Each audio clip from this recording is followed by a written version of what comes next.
말씀을 준비하면서도 세월호로 인해서 한편으로 마음이 무거웠습니다.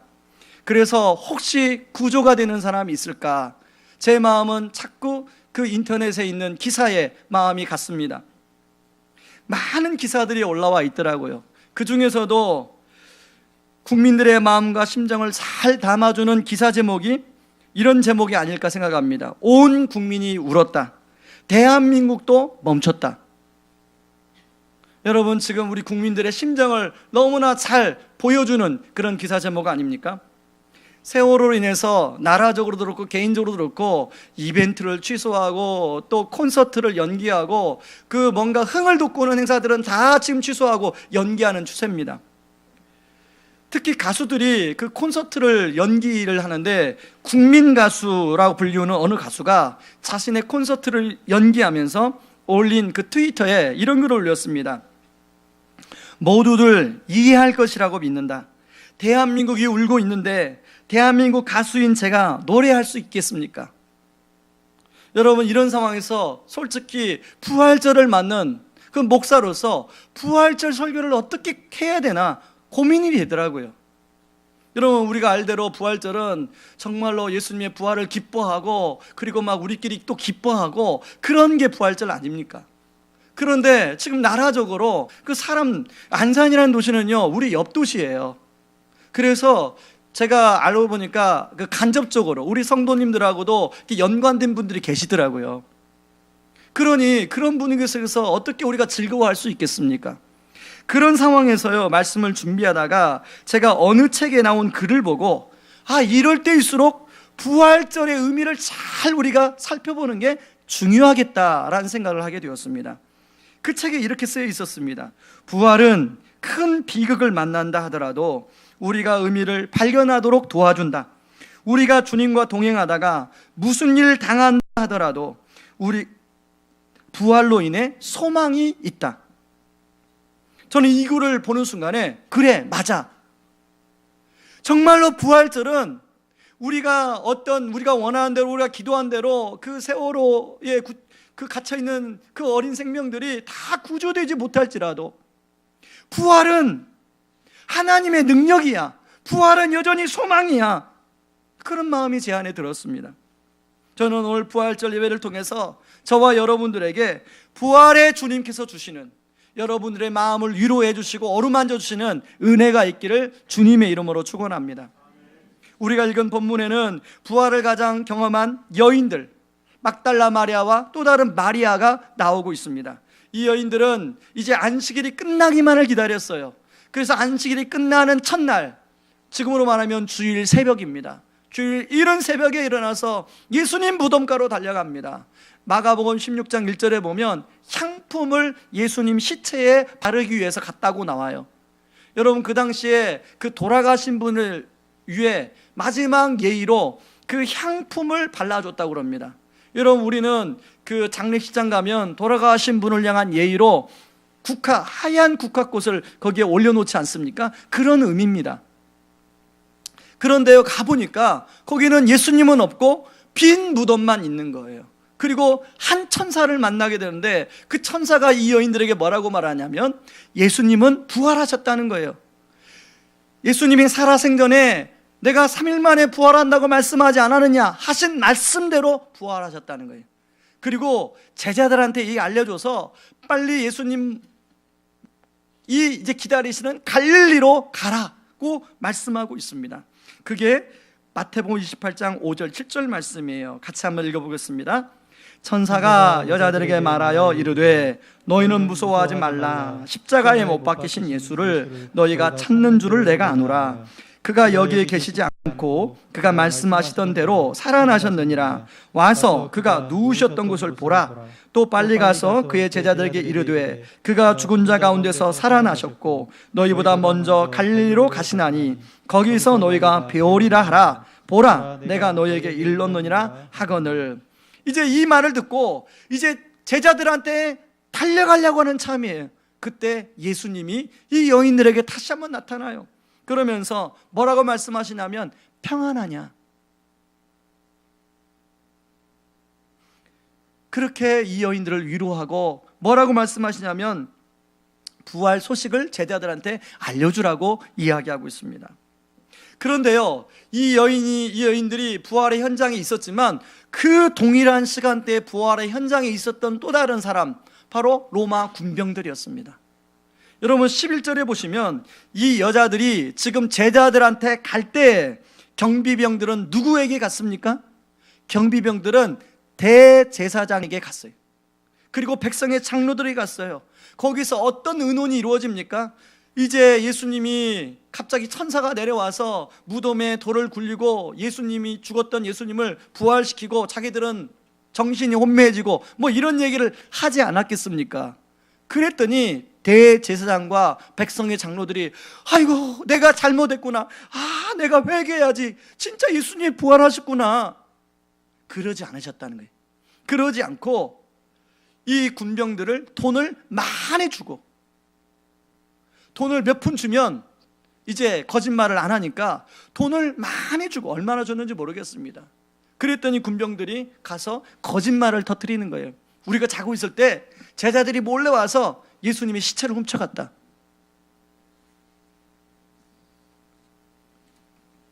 여러분, 부활의 현장에 있었던 군병들, 그 당시에 가장 권력을 누렸던 대제사장과 장로들, 그 부활의 기쁨을 알았음에도 불구하고 오히려 이 여인들은, 힘없는 여인들은 부활의 소식을 알리기 위해서 지금 가고 있는데 그 권력자들은 오히려 부활의 소식에 대해서 거짓말을 퍼뜨리고 있더라는 거예요. 여러분, 사실 이런 사실을 지금 하나님이 다 보고 계실 텐데 얼마나 마음이 아팠겠습니까? 그래서 하나님은 마태를 통해서 이 유대인들에게 진실을 이야기하고 있는 거예요. 여러분, 마태복음은 유대인들을 위해서 쓴 복음서 아닙니까? 대제사장과 장로들과 군병들이 얼마나 비열하게 거짓말로 행동하게 했는지를 낱낱이 기록하고 있어요. 그러면서 예수 그리스도의 부활이 사실이요 진리라는 것을 알려주고 있더라는 것입니다. 그런데요, 여러분, 이렇게 부활을 거짓말로 퍼뜨리는 그 뒤에는 누가 있냐면 사단이라는 그런 무서운 존재가 버티고 있는 거예요. 여러분, 지금도 오늘날도 이 사단은 예수 그리스도의 부활이 거짓이라고 하는 것을 많은 사람들한테 퍼뜨리고 있어요. 여러분, 몇 년 전에 다빈치 코드라는 책, 영화가 유행했던 적 있지 않습니까? 다빈치 코드 내용이 무엇입니까? 예수님이 마리아와 결혼했다는 거예요. 그리고 거기서 자식을 낳았다는 거예요. 그런 자식이 지금까지 살고 있다는 거예요. 다빈치가 그 비밀을 알고 최후의 만찬이라는 그림을 그릴 때 그 비밀 코드를 다빈치 그 그림 안에 숨겨놨다는 거예요. 그래서 다빈치 그림, 그 최후의 만찬 그림 보면 약간 여성스러운 그런 사람이 나오지 않습니까? 그게 마리아라는 거예요. 말도 안 되는 얘기를 하고 있죠. 그런데요, 그 말도 안 되는 이야기를 믿는 사람들이 있어요. 여러분, 4월 10일자 뉴욕타임즈 기사에 보면 예수의 아내의 복음이라는 파피루스가 발견이 됐다고, 이게 4세기 때 쓰여진 파피루스가 맞다는 것을 하버드 신학대학원 여자 교수가 나와서 발표를 했습니다. 그 기사를 실어놨어요. 여러분, 하버드, 세계에 그래도 가장 최고 수재들이 모인 학교 아닙니까? 거기에 신학대학원 교수 하면, 이야, 도대체 어느 정도 신령하길래, 어느 정도 머리가 좋기에 야, 거기 가서 교수를 하나? 아마 그럴 거예요. 그런 교수가 나와서 뉴욕타임즈에 와서 야, 그 파피루스 조각이 진짜다. 그런데 알고 보니까 그 파피루스 조각 크기가 명함 크기보다 작아요. 그리고 거기에는 30자가 쓰여 있어요. 내용이 뭐냐면 예수께서 말씀하시기를 내 안에는 사도가 될 자격이 있다, 그 내용이. 그것도 이집트 콥트어로 쓰여 있어요.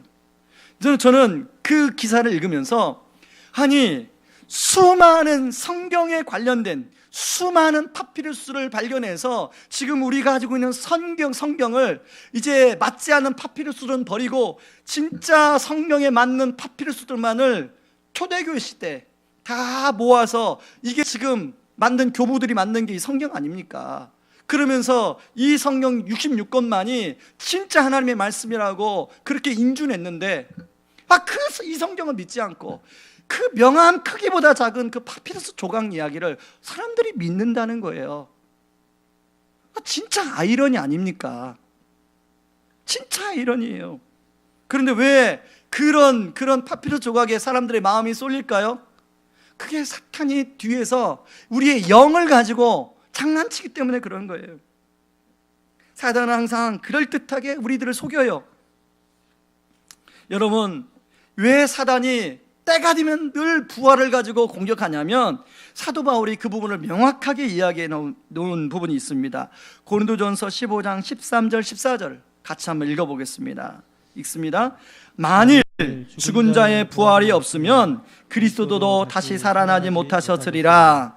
그리스도께서 만일 다시 살아나지 못하셨으면 우리가 전파하는 것도 헛것이요 또 너희 믿음도 헛것이며. 다시 말해서 그 사단이, 악한 영이 노리는 거 뭐냐면 우리의 믿음이 헛것이 되기를 노리는 거예요. 그래서 부활을 공격하는 거예요. 여러분, 그러나 부활은 엄연한 사실이요, 엄연한 진리입니다. 우리 아까 여러분들 그 부활절 인사를 하지 않았습니까? 그 부활절 인사는요, 러시아 사람들이 하는 인사입니다. 러시아는 정교회가 많아요.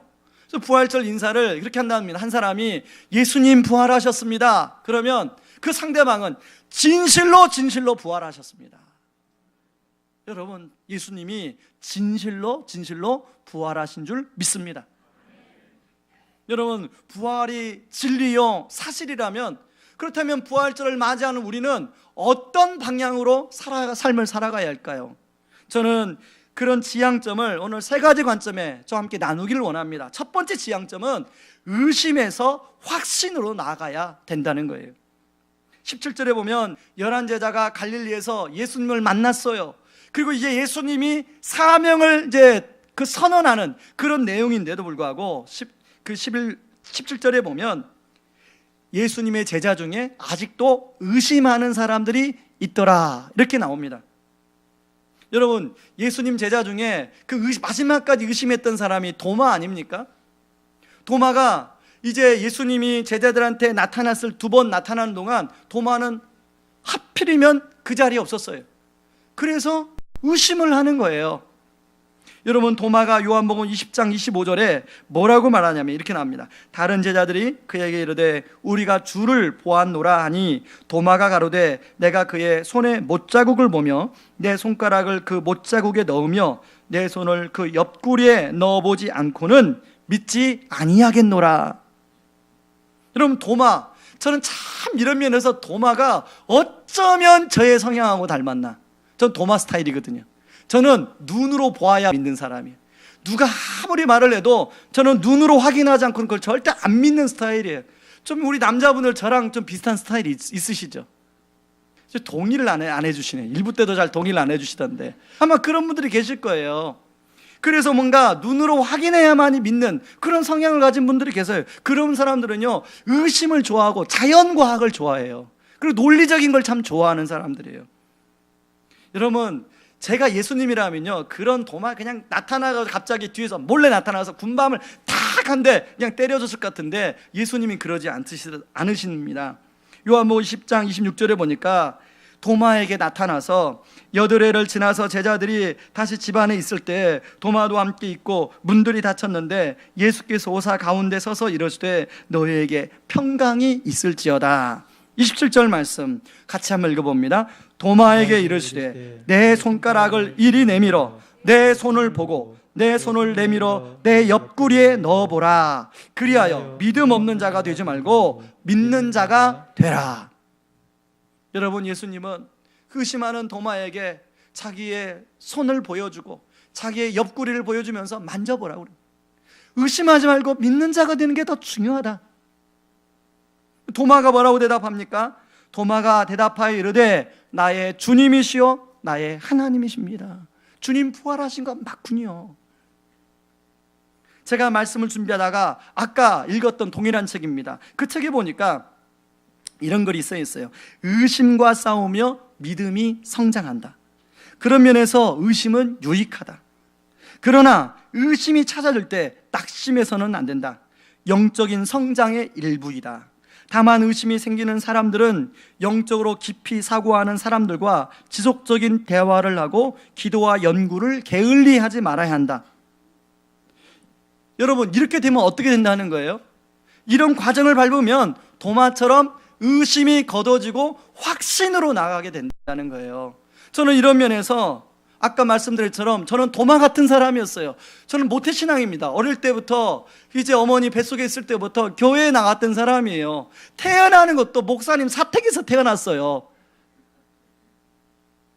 그런데요, 저 같은 사람이 이제 그렇게 어머니가 뭐 교회 안 나가면 밥도 안 주고 너 교회 안 나가면 안 된다고 하니까 어쩔 수 없이 교회에 이제 그렇게 끌려나갔는데 이제 머리가 커지니까요, 의심이 되는 거예요. 그거 진짠가? 그 나사로가 살아났다는데 어떻게 죽은 사람이 살아날 수 있어? 그거 진짠가? 맞아요. 이렇게 막 동의하시는 분이 계시잖아요. 너무 감사해요. 저 같은 사람. 예. 그런 의심이 드는데, 진짜 감사한 것은 그런 의심이 많은 저에게 하나님이 좋은 분들을 붙여주시고 또 좋은 책들을 붙여주시고 무엇보다 성령님을 제게 보내주셔서 그런 의심을 설득당하게 해주신 거예요. 그래서 지금은 의심하지 않습니다. 지금은 아주 굳건한 확신 속에 있어요. 누가 뭐라고 해도 저는 흔들리지가 않아요. 여러분, 여기 계시는 우리 저 같은 도마 스타일 분들이 계실 거예요. 제가 알고 있습니다. 어떤 분은요, 지금 이미 우리 교회에 오셔서 신앙생활 하면서 의심에서 확신으로 아예 옮겨간 사람이 있어요. 그런 사람이 있는가 하면 어떤 분은 지금 의심에서 확신으로 옮겨가는 중에 있는 분이 계세요. 그리고 어떤 분은요, 무게중심은 아직 의심에 있는데 확신으로 갈까 말까 하는 분들이 계세요. 저는 오늘 예배를 통해서 그런 분들이 다 확신으로 가는 은혜가 있기를 주의 이름으로 축원합니다. 그래서 여러분, 부활을 확신하면 이 삶을 살아가는 기쁨이 달라집니다. 저는 우리 성도님들이 이 부활의 기쁨, 이 부활의 진리를 확신함으로 여러분이 삶 가운데 부활의 기쁨을 누릴 수 있기를 주의 이름으로 축원합니다. 그런가 하면 두 번째, 평범한 삶에서 부활의 능력으로 나아가야 된다는 것입니다. 어제 새벽에 이제 나오는데 저희 집사람이, 여보, 나 요즘 마음이 너무 우울해. 여러분, 우리 집사람만 마음이 우울합니까? 그래서 저도요, 나도 그래. 우울 정도가 아니에요. 애통이 있고 울분이 있어요. 누가 옆에서 건들기만 해도 화가 날 것 같아요.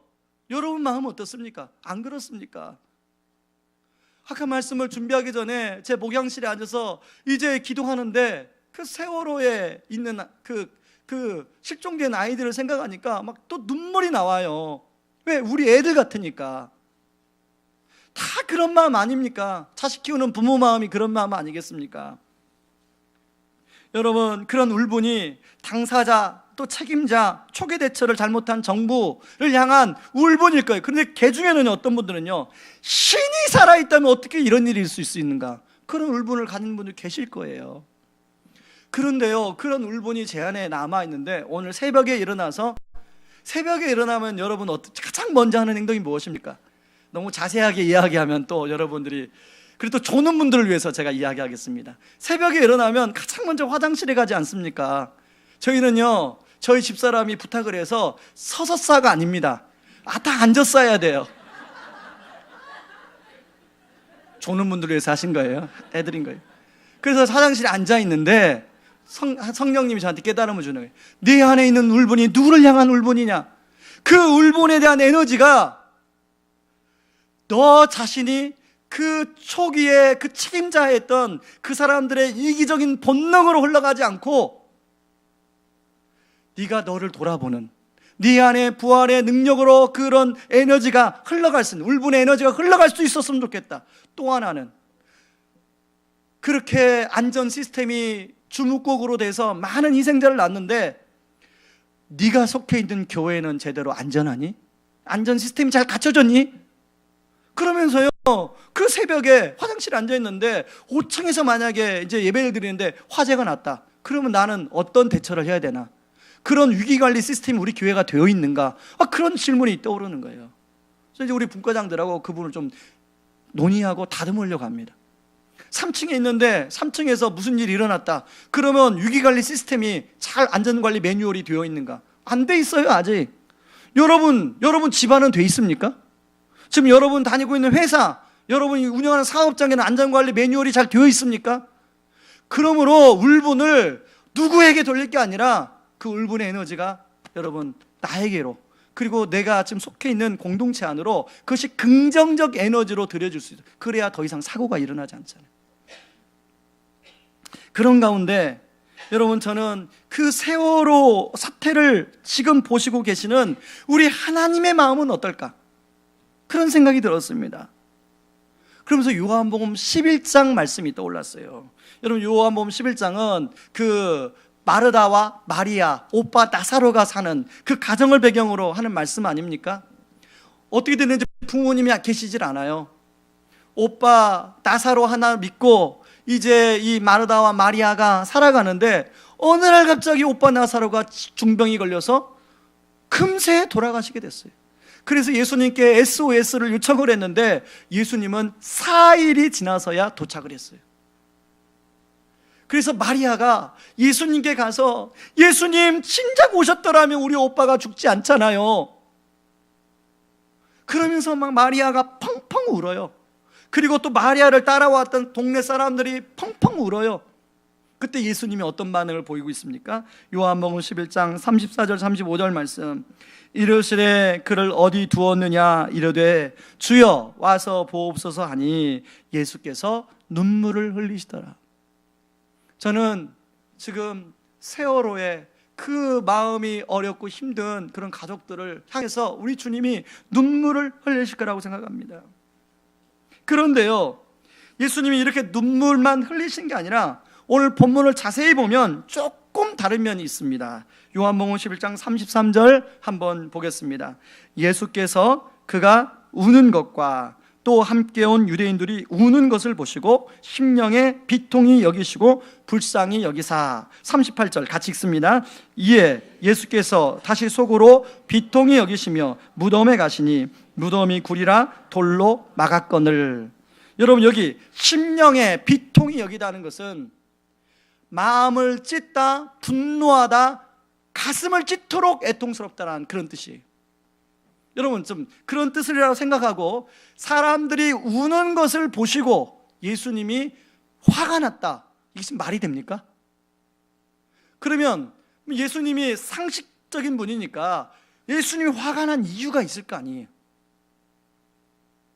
바로 그것은 예수님이 지금 이 땅에 오신 이유는 뭐냐면 사망 권세를 이기시고 사망 권세가 우리를 괴롭히는 이 죽음이라는 것을 이기시고 부활의 선물을 우리에게 주시기 위해서 예수님이 지금 오셨어요. 그런 예수님 앞에서 사망 권세가 죽음이라는 독을 가지고 사람들을 절망 가운데로 이끄는 것을 보시고 예수님은 화가 나신 거예요. 예수님은 분노가 나는 거예요. 사망 권세, 어떻게 내가 사랑하는 사람들을 이렇게 힘들게 할 수 있어? 여러분, 저는 세월을 보면서도 우리 하나님 마찬가지로 생각할 거라고 생각합니다. 여러분, 죽음의 권세가, 많은 사람들은 죽음의 권세에 눌려서 죽음이 이 세상의 끝이라고 생각해요. 그래서 절망하는 거예요. 그러나 우리 주님은 죽음이 이 세상의 끝이 아니라 나를 구주와 주님으로 믿는 모든 사람들은 부활의 소망이 있다고 말씀하고 있는 거예요. 그래서 우리 주님이 손수 보여주고 있는 거 아니겠습니까? 여러분은 세월을 생각하면서 사망의 권세에 혹시 눌려있지 않습니까? 그렇다면 우리 주님의 관점을 여러분이 그 세월호의 가족들을 생각하면서 함께 애통하지만 동시에 주님의 관점을 우리가 회복할 수 있기를 주의 이름으로 축원합니다. 여러분, 이런 부활의 능력, 부활의 어떤 소망, 이것은 형이상학적인 것이 아니에요. 우리 삶의 실제적인 능력입니다. 이런 능력을 잘 보여준, 샘플로 보여준 한 인물이 있는데요. 여러분, 얼마 전에 소천하신 고 강영우 박사님, 이분은 장애인으로서 최초로 미국에 건너가 최고 미국 고위 공무원이 되신 분이에요. 이 강영우 박사님이 이제 췌장암에 걸렸어요. 그래서 이제 얼마 병원에서 살지 못한다는 선고를 받았어요. 그런데 강영우 박사님은 병원에서 치료를 받지 않으시고 그 마지막 시간을 의미 있게 가족들하고 지인들하고 보냈습니다. 그래서 기자가 이렇게 질문했어요. 박사님 위치 정도면 미국 최고의 의술로 수술을 받을 수 있고 생명을 연장시킬 수 있는데 박사님이 왜 그러셨습니까? 그랬더니 그 강영우 박사님이 그의 마지막 유작인 내겐 희망만 보였다라는 책에서 이렇게 밝히고 있습니다. 난 나를 사랑하며 염려해 주시는 분들이 생각하는 것처럼 삶을 포기한 것이 아닙니다. 저를 보낼 준비가 되어 있지 않은 가족들도 처음에는 저에게 치료를 권유했습니다. 아직 포기하면 안 되는 것이라고. 하지만 전 생을 포기한 것이 아닙니다. 지금껏 축복받은 삶을 살아왔습니다. 저의 장애는 저주가 아닌 하나님께서 저에게 내려주신 축복이었습니다. 지난 50여 년을 하나님이 주신 축복의 선물을 통해 감히 꿈꿀 용기조차 내지 못했던 일들을 저는 해냈습니다. 남들이 100살을 살아도 못할 일들을 저는 하루가 일주일이라도 되는 것처럼 살면서 해냈습니다. 그렇습니다. 그래서 저는 포기하는 것이 아닙니다. 벌써 제가 하고자 하는 목표를 다 이루었기 때문입니다. 하나님이 저에게 허락하신 덤의 시간이 좀 줄어들었다고 하나님께 앙탈 부릴 것도 아니요, 덤을 조금이라도 더 가지겠다고 아둥바둥할 필요도 없습니다. 하나님께서 계획하신 대로 살아온 지난 시간들이었으니 마지막도 저는 모든 것을 하나님께 맡기기로 한 것뿐입니다. 여러분, 강영우 박사님 책을 직접 읽어보면요, 이런 강영우 박사님의 그런 죽음에 대한 태도를 책들과 일반인과 다르다는 걸 절실히 느낄 수 있어요. 그러면서 가족들한테 마지막 그 몇 개월 남은 시간을 가족들과 함께 시간을 보내면서 가족들 한 사람 한 사람에게 다 편지를 써요. 그리고 자기 지인들에게 다 편지를 써요. 저는 그것을 보면서 나도 하나님이 마지막 내 생애를 미리 알려주신다면 그런 가족들에게 그렇게 직접 편지로 영적인 유산을 좀 남겨주고 싶다라는 도전을 받았습니다. 강영우 박사님이야말로 진짜 부활의 능력이 무엇인가를 손수 우리에게 보여주시는 샘플 같아요. 그런가 하면요, 여러분, 얼마 전에 하늘빛 우리 교회 왕계천 목사님 사모님이 소천하지 않으셨습니까? 그 가정에는 고등학교 1학년 딸 여경이라는 아이가 있습니다. 그 아이가 엄마가 돌아가시고 나서 이제 엄마를 추모하며 자신의 페이스북에 이런 시를 바로 올렸습니다. 장례 중에 올렸는데요, 제가 읽어드리겠습니다. 꽃은 시들어요, 슬퍼하지 말아요.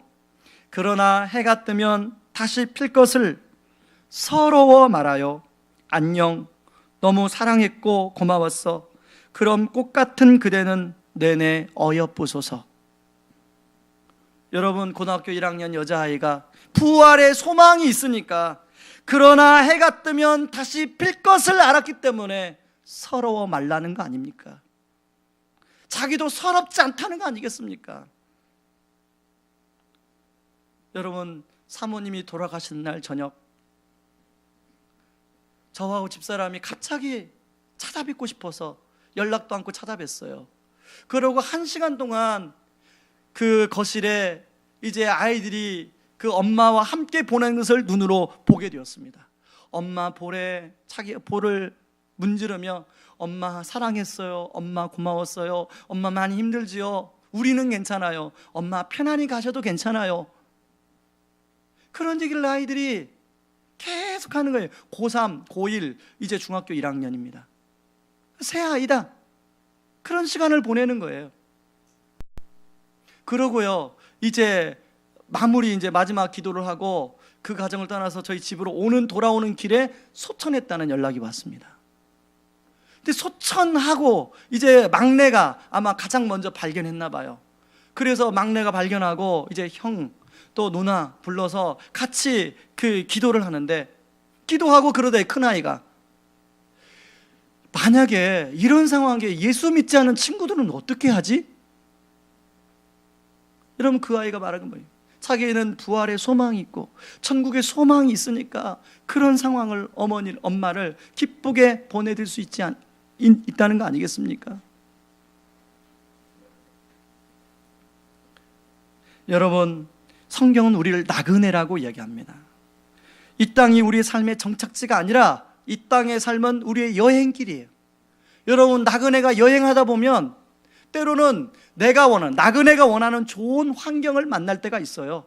나그네가 원하는 좋은 풍경을 볼 때가 있어요. 그런 환경과 풍경을 만나면 그걸 즐깁니다. 그런데 때로는요, 여행을 하다 보면 내가 원치 않는 그런 일을 만날 때가 있어요. 내가 원치 않는 상황을 맞닥뜨릴 때가 있어요. 그럴 때 어떻게 합니까? 나그네는 그걸 헤치고 가야 돼요. 여러분, 우리의 인생의 종착지는 머나먼 저 천성문이에요. 이 땅은 나그네예요, 나그네. 그래서 나그네로 살다 보면 내가 원하는 그런 인생길처럼 펼쳐진 게 아니라 원하지 않는 일도 만나게 돼요. 그때 우리가 어떤 게 작동돼야 돼요? 부활의 능력이, 부활의 소망이 작동돼야 될 줄 믿습니다. 저는요, 목사다 보니까 다른 분들보다 아픔을 경하고 갑작스럽게 어려움을 경한 사람들을 많이 만나게 되었습니다. 그런데요, 그분들 참 다양한 그런 상황이 있는 사람들을 많이 만났는데요, 그런 분들을 만날 때마다 제 안에 항상 이런 질문, 너는 이런 상황을 만나면 너는 어떻게 할래? 그리고 혼자 시뮬레이션을 돌려봐요. 지금 이 상황을 만난 이 사람이 나중에 저라고 생각하고 제가 혼자 시뮬레이션을 돌려봐요. 그래서 속으로 기도해요. 주님, 제가 이런 상황을 만나도 제 본능이 작동하는 게 아니라 부활의 능력이 작동할 수 있도록 도와주시옵소서. 여러분 어떻습니까? 여러분, 세월호로 인해서 가족들을, 그렇게 사랑하는 자녀들을 잃어버린 그 부모님들, 그 이야기가 남 이야기입니까? 여러분, 우리가 살아가다 보면 우리도 그럴 수가 있어요. 우리도 보장 못해요. 우리 예수 믿으니까 하나님께서 뭔가 보호해 주실까요? 물론 그렇게 해주셨으면 좋겠죠. 근데 우리 보장 못해요. 그럴 때 우리 안에 부활의 능력, 부활의 소망이 살아 움직이게 되는 줄 믿습니다. 세 번째로는 자기 중심의 삶에서 선교적 삶으로, 오늘 본문에 보면 천사가 여인에게 부탁한 게 두 가지. 하나는 예수님이 부활했다. 그리고 또 하나는 제자들한테 갈릴리로 가라.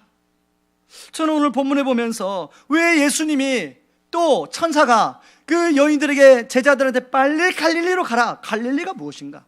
갈릴리가 어떤 곳인가? 그래서 생각을 해보았습니다. 갈릴리는요, 처음 제자들을 예수님이 만난 곳이, 그리고 갈릴리는 이 예수님이 제자들과 함께 동거동락했던 곳이에요. 그리고 갈릴리는 오늘 말씀에 보면 사명을 주고 있는 곳이, 16절에 보니까 예수님은 11제자가 갈릴리에 그 지시하신 산에 이를 때 거기에서 지상명령을 선포하고 있습니다. 여러분, 마태복음 28장 18절에서 20절 말씀을 다 같이 읽어보겠습니다. 예수께서 나와 말씀하여 이르시되 하늘과 땅의 모든 권세를 내게 주셨으니 그러므로 너희는 가서 모든 민족을 제자로 삼아 아버지와 아들과 성령의 이름으로 세례를 베풀고 내가 너희에게 분부한 모든 것을 가르쳐 지키게 하라. 볼지어다 내가 세상 끝날까지 너희와 항상 함께 있으리라 하시니라. 여러분, 지상명령은요, 우리가 창세기 1장을 살펴볼 때 나왔던 하나님의 문화명령과 이 두 명령이 성경의 성경을 다 버리면 이 두 명령만 남아요. 지상명령은 단추로 말하면 첫 단추예요. 여러분, 하나님이 문화명령, 하나님 원하시는 문화를 이루며 살라고 하는 것을 인간이 거부했어요. 그리고 자기 마음대로 살았어요. 그래서 자기가 주인 되는 인생을 살았어요. 지상명령이 뭐냐? 복음이 뭐냐면, 복음은 주인을 바꾸는 거예요. 내가 내 중심으로 살았던 주인을 예수님 중심으로 바꾸는 게 복음이에요. 그래서 그 주인이 바뀌면 이제 하나님이 내 인생 가운데 통치하면 하나님 나라가 다시 이루어지고 그런 나를 통해서 하나님의 문화가 이루어지는 거예요. 지상명령과 문화명령은 서로 보완 관계예요. 그래서 오늘 말씀에 보면 내가 너희에게 분부한 모든 것을 가르쳐 지키게 하라.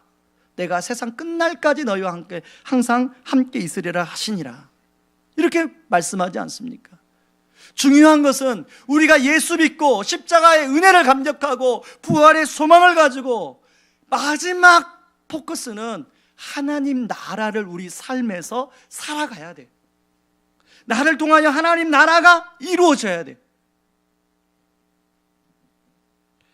오늘 말씀에서는 그 지상명령을 주님 말씀하시면서 이제 제자로 삼아라고 말씀하고 있습니다. 이 제자로 삼는 것은 목사만 하는 게 아니라 어떤 순장만 하는 게 아니라 모든 성도가, 예수 믿는 성도가 이걸 감당해야 돼요. 그래서 명령이에요. 여러분, 그런 차원에서 우리 교회는 아까 장로님이 기도한 것처럼 영적 재생산을 하는 성도님들이 되기를 놓고 기도하며 그렇게 우리가 지향을 하고 있습니다. 여러분, 나 한 사람을 통해서 다른 사람이 예수 믿고 변화되고 또 그 사람을 통해서 또 다른 사람이 예수 믿고 변화되고 그 사람을 통해서 또 다른 사람이 예수 믿고 변화된다면 그걸 생각하면 얼마나 기뻐요. 여러분 인생을 통하여 그렇게 많이 여러분이 지금부터 산다면 여러분의 남은 인생 가운데 얼마나 많은 사람들이 여러분을 통해서 변화를 경험하겠습니까? 지금 여러분이 마음에 품고 있는 그 영혼한 사람, 지금은 이 사람이 진짜 예수를 믿지 않는데 3년 동안 품었는데도 예수를 믿지 않는데 그랬던 사람이 우리 주님이 그 마음의 문을 여시고 그 마음을 붙드시면 그 사람이 앞으로 놀라운 일들을 감당하는 사람이 될 줄을 우리가 어떻게 압니까? 실제로 그렇게 감당하는 사람 중에 그런 사람들이 많아요. 여러분, 저는 여러분을 통해서 이 영적 재생산의 열매가 나타나기를 주의 이름으로 축원합니다. 그래서 우리 교회 안에는 다락방과 1:1 양육과 성장반, 제자반, 사역훈련, 전도발, 순장사역 그리고 여러 가지 부서 사역을 통해서 이런 영적인 재생산이 일어나기를 우리가 기도하며 꿈꿉니다. 그러나 현재도 그런 열매가 많이 나타나는데 저는 아직까지도 부족하다고 생각해요. 그런 열매가 우리 주님 보실 때 더 풍성히 나타났으면 좋겠다. 그래서 곳곳에서 예수님 때문에 가정이 변하고 예수님 때문에 자녀 관계가 회복되고 예수님 때문에 회사가 변하는 그런 놀라운 일들이, 열매들이 나타나기를 주의 이름으로 축원합니다. 그러므로 진정한 부활의 은혜와 기쁨은 선교적 삶으로 흘러가야 돼요. 여러분, 선교적 삶, 선교적 교회라는 말을 혹시 들어봤는지 모르겠습니다. 예전에는 선교와 전도를 구분했어요. 전도는 국내, 선교는 해외, 그리고 또 보내는 선교사, 가는 선교사 이렇게 구분했어요. 그런데 선교적 교회의 개념은 그런 개념이 아니에요. 누구나 예수 믿는 사람들이 무슨 일을 하든지 선교적 마인드를 가지고 그 일을 감당하고 선교적 마인드를 가지고 그 삶의 현장에서 살아가는 것, 그게 선교적 교회예요. 그런 사람들이 모인 교회, 그게 선교적 교회예요. 그리고 그런 교회가 그런 마음을 선교로 향할 때 그게 선교적 교회가 이루어지는 거예요. 저는 저와 여러분이 그런 선교적 교회의 구성원들이 되길 바라고 저와 여러분의 삶이 선교적 삶으로 흘러가기를 바랍니다. 여러분, 우리는 기도하라면 항상 나 중심적이잖아요. 내 가족의 범위를 뛰어넘지 못하잖아요. 여러분, 우리의 관심이 나의 가족의 범위를 뛰어넘어 선교적 삶으로 하나님이 원하시는 그 영혼에까지 미칠 수 있기를 바랍니다. 그런 면에서 우리 부활절 헌금, 여러분 솔직히 부활절은요, 절기 헌금 중에 부활절 헌금이 가장 많이 거치는 절기예요. 제가 이제 목회를 해보니까 그렇더라고요. 여러분, 교회 재정에 상당히 도움이 됩니다, 부활절 헌금. 그런데 우리가 매년마다 개척하는 해부터 우리 부활절 헌금 그렇게 쓰지 않았습니다. 부활절 헌금은 정말로 하나님이 필요한 곳에 우리가 흘려보내기를 하나님은 원하신다고 해서 그렇게 했습니다. 이번에도 마찬가지예요.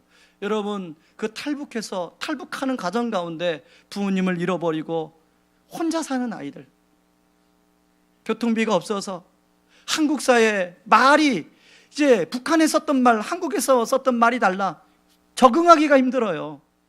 그런 아이들에게 우리가 그 교통비로 우리 헌금이 드려지고, 그리고 그 방글라데시에 그 회교도들이 가장 그 교육이 낙후한 그 지역에 그 지역 아동센터를 세워서 그 임대료로, 우리가 낸 임대료, 우리도 학교에 임대료를 냅니다. 우리는 건물 없지만 그 선교제에도 우리가 드린 헌금으로 임대료가 쓰여져서 그 아이들이 거기서 교육을 받을 수 있다면 그게 하나님이 기뻐하는 일 아니겠습니까? 저는 이 시간에 우리의 부활의 은혜가 우리 안에 머무르는 것이 아니라 그렇게 주님이 원하시고 기뻐하시는 선교적 삶으로, 선교적 교회로 흘러가는 은혜가 있기를 주의 이름으로 축원합니다. 우리 이 시간에 같이 찬양하고 좀 기도하기를 원합니다. 우리 시간에 찬양할 때 좀 우리 헌금해 주시기 바랍니다. 우리 이 시간에 찬양할 때 주 하나님 독생자 예수 날 위하여 오시었네, 내 모든 죄 다 사하시고 죽음에서 부활하신 나의 구세주, 함께 찬양하겠습니다.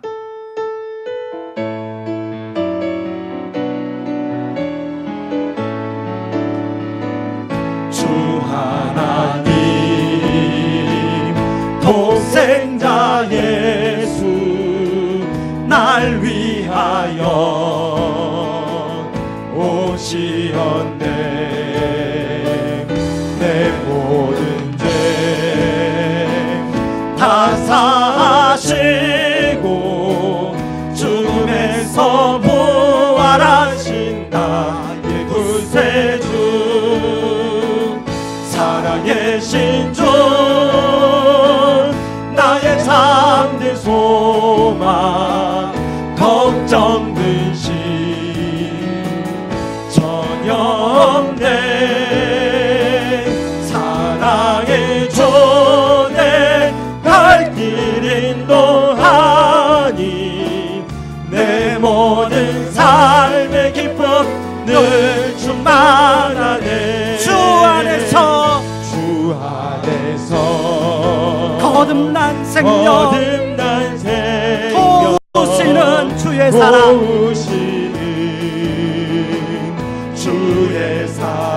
참 기쁨과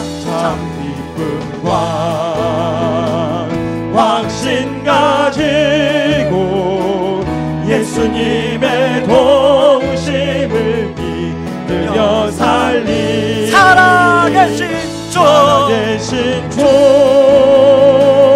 나의 참된 소망, 걱정 근심 전혀 없네, 사랑의 주내 갈 길 인도하니 내 모든 삶의 기쁨 늘 충만하네, 그 언젠가 일어나서 찬양하겠습니다. 주 뵐 때까지 주를 위해 싸우리라,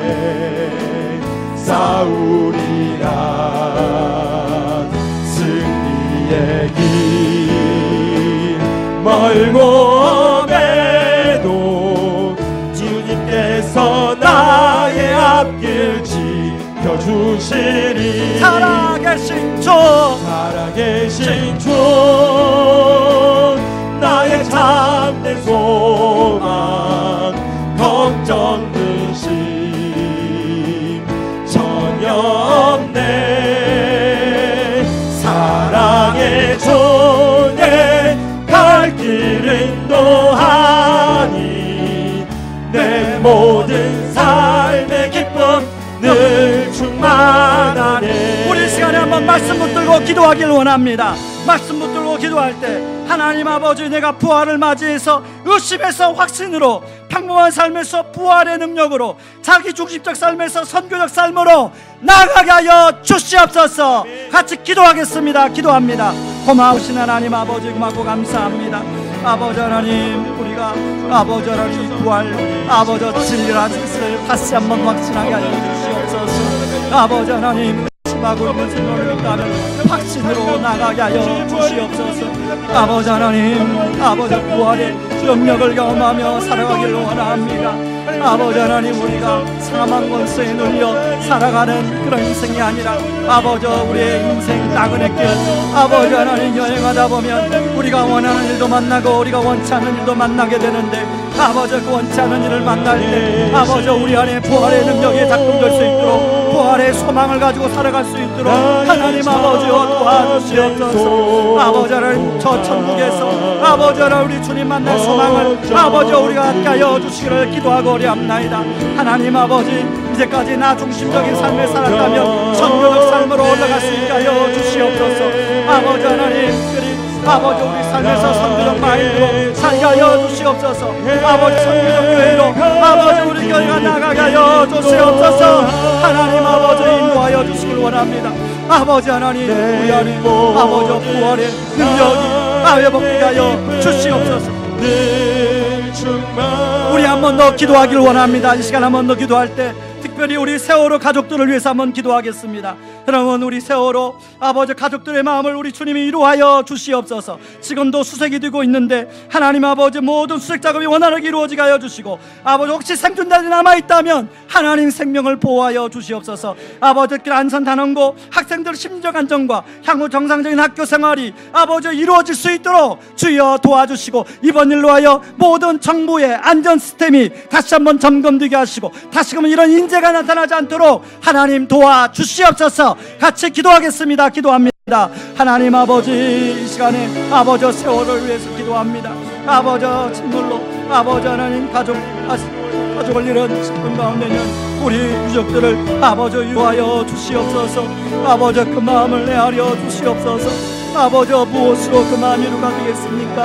하나님 아버지 하나님, 아버지 그들이 아버지 부활의 소망을 갖게 하여 주시옵소서. 아버지 부활의 능력으로 이 어려움을 이겨나갈 수 있게 하여 주시옵소서. 아버지 종장, 아버지 작업, 아버지 원활하게 이루어질 수 있도록 하나님 아버지 도와주시고, 혹시 생존자가 남아있다면 하나님 아버지 운명을 지켜 보호하여 주시옵소서.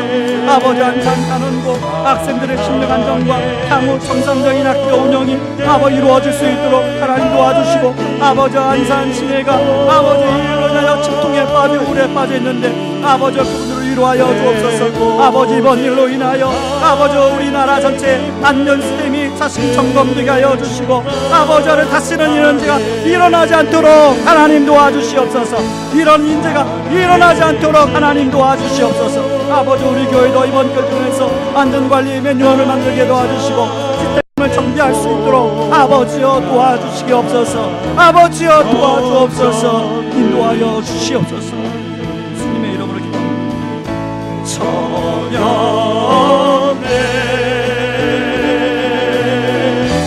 사랑의 손에 갈 길은 너하리. 내 모든 삶의 기쁨 늘 충만하네. 하나님 아버지, 우리가 부활의 은혜를 가진 자로서 하나님 우리의 삶에 하나님 의심에서 확신으로, 평범한 삶에서 부활의 능력으로, 자기중심적 삶에서 선교적 삶으로 나아갈 수 있게 하여 주시옵소서. 특별히 세월호 하나님 침몰로 인하여 어려움을 당한 이 가족들을 위로하여 주시고, 하나님 우리 주님이 그들에게도 부활의 소망으로 찾아가 하나님 그들이 그 어려움을 이겨낼 수 있는 힘을 공급하여 주시옵소서. 혹시 생존자가 있다면 수색 작업이 원활하게 되게 도와주셔서 하나님 구출되게 하여 주옵소서. 하나님 아버지 안산 단원고 하나님 정말로 그 학교가 정상화되기까지 시간이 걸릴 텐데 심리적 안정이 이루어지게 하시고, 하나님 아이들이 공부해야 되는데 하나님 그 시간들이 단축될 수 있도록 하나님 도와주시옵소서. 하나님 이번 기일뚝에서 나라적으로 전체적으로 안전관리 시스템이 점검되게 하시고 다시금 우리나라에 이런 인재가 일어나지 않도록 하나님 도와주시옵소서. 지금은 우리를 죄에서 구원하시기 위해 자신을 친히 십자가에 내어주신 그 크신 우리 주 그리스도의 은혜와 아들을 내어주면서까지 우리를 사랑하신 하나님의 다음없는 사랑하심과 지금도 우리를 하여 친히 기도해 주시고 동행하여 주시고 눈물 흘려주시는 성령님의 은혜가 예수님의 부활을 맞이하여 의심에서 확신으로, 평범한 삶에서 부활의 능력으로, 자기 중심의 삶에서 선교적 삶으로, 그리고 가족 잃은 그런 세월호 모든 유족들 머리 위에, 모든 성도님들의 삶 위에 이제로부터 영원까지 항상 함께하기를 주의 이름으로 축원하옵나이다. 아멘.